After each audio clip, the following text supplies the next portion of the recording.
নরেন্দ্র মোদী প্রত্যেক ছাত্রছাত্রী বুঝিয়ে দিলেন যে অন্তত শশী পাজার থেকে বেশি খবর তিনি রাখেন।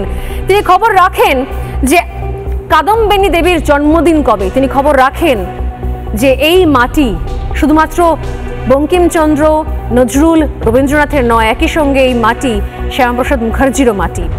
এই মাটি দ্বারকানাথ ঠাকুর, রবীন্দ্রনাথ ঠাকুর, তাদের মাটি। প্রত্যেক ছাত্রছাত্রী বুঝিয়ে দিলেন মোদী। কিন্তু আমার বক্তব্য হচ্ছে যে নরেন্দ্র মোদীর বোঝানো বাংলা ভাষা বা যাবতীয় জিনিস এই সরকারের আমলে বাংলা ভাষা, আমি দেখছিলাম কথা বলতে বলতে, বাংলা ভাষাকে শাস্ত্রীয় ভাষার মর্যাদা দেওয়া হয়েছে, সে নিয়েও কখনো একটা কথাও বলেননি শশী পাজারা।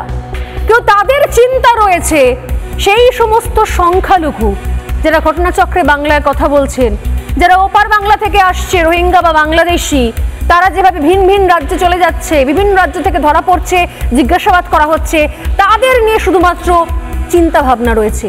সত্যি বাংলায় বাংলা ভাষা তা নিয়ে চিন্তা ভাবনা করেছেন কখনো এই শশী পাজা, চন্দ্রিমা ভট্টাচার্য, মমতা বন্দ্যোপাধ্যায়রা?